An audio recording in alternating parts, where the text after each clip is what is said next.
Доктор, что мне делать? А я вижу, ты привезла свой гардероб. Да, очень много рыжины, которые надо убрать. Кеды, ботинки. Коррекция лица необходима. Давай попробуем. Сделай мягкую растяжку. Мне так надоело однообразие в моем гардеробе, Что она решилась на это. Доктор, а тут уже я знаю, как вам помочь.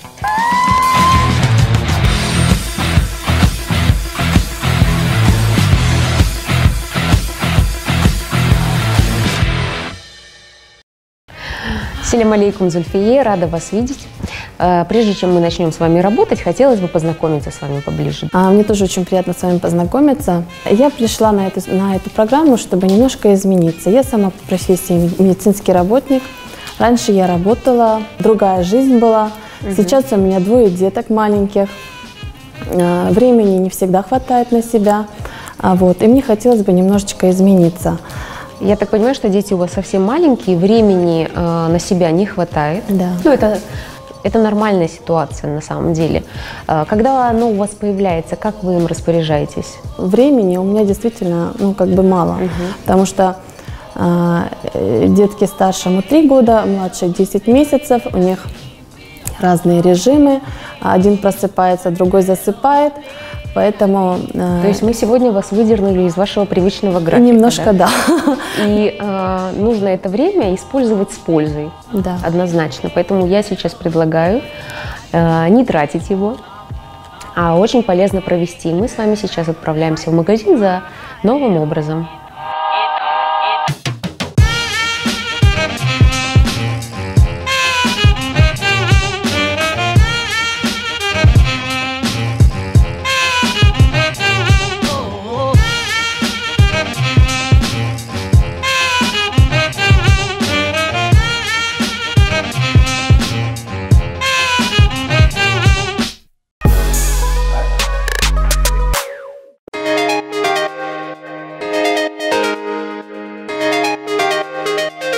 Так, Владимир, как мы уже говорили, у Зульфии маленькие дети, и один из них грудной.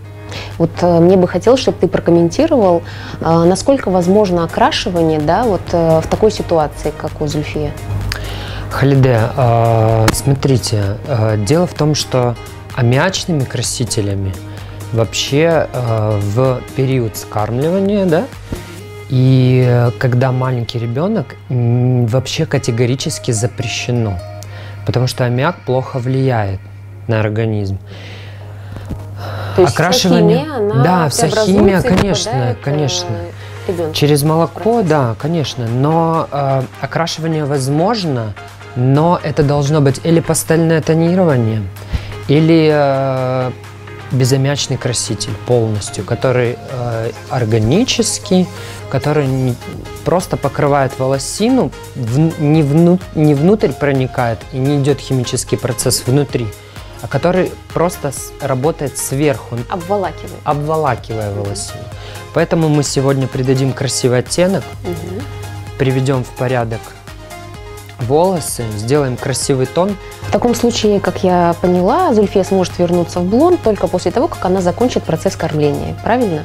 Я дам рекомендации, когда можно будет приступить к блонду, и можно будет вернуться, конечно, к блонду только после того, как закончится кормление.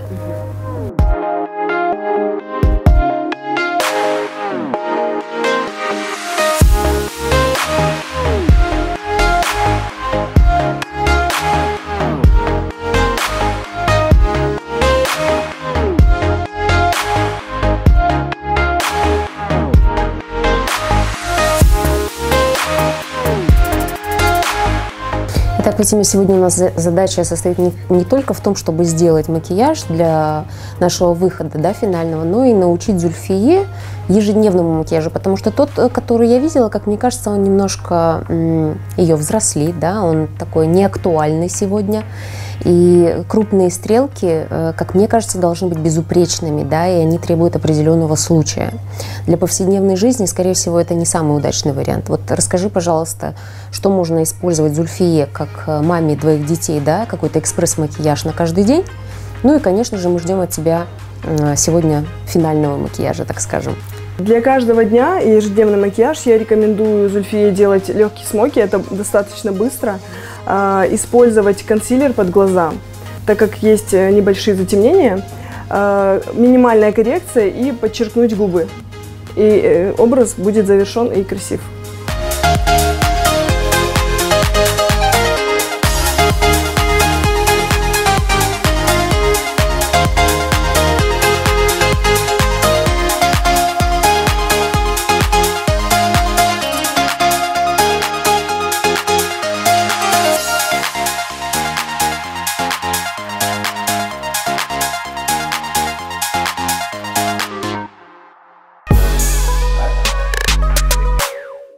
Итак, друзья, наш насыщенный день подошел к концу. Мы готовы представить вам новый образ Зульфие. Итак, встречаем!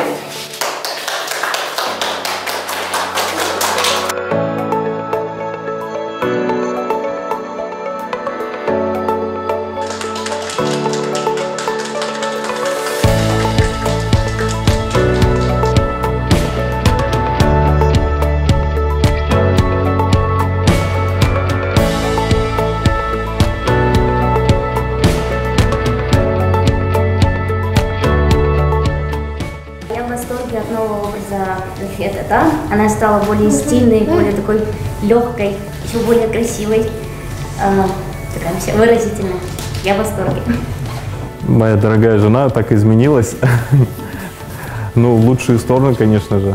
Выглядит еще лучше, чем раньше. Необычайно красиво. Да. Ну что ж, Зульфия, будем прощаться. Мы закончили нашу работу. Я надеюсь, что у вас остались хорошие эмоции, и все, что было, не пройдет зря, да, и вы будете развиваться дальше, вкладывать в себя. И я очень рассчитываю на это. Да, конечно, день не прошел зря, день был очень насыщенный. Мне очень нравится образ. У меня даже появились силы стремиться к чему-то лучшему, развиваться. Я считаю, что в нашей программе, да, важно не только то перевоплощение, которое мы дарим, но самое главное – это вот ресурс, да, передать тот ресурс, который позволит вам развиваться дальше и идти только вперед. Мы будем стараться. Спасибо вам большое. Мне очень все понравилось. Я довольна. Друзья, ну а с вами мы прощаемся. Подписывайтесь на нас в соцсетях, оставляйте свои комментарии, если вам понравился этот выпуск. До встречи!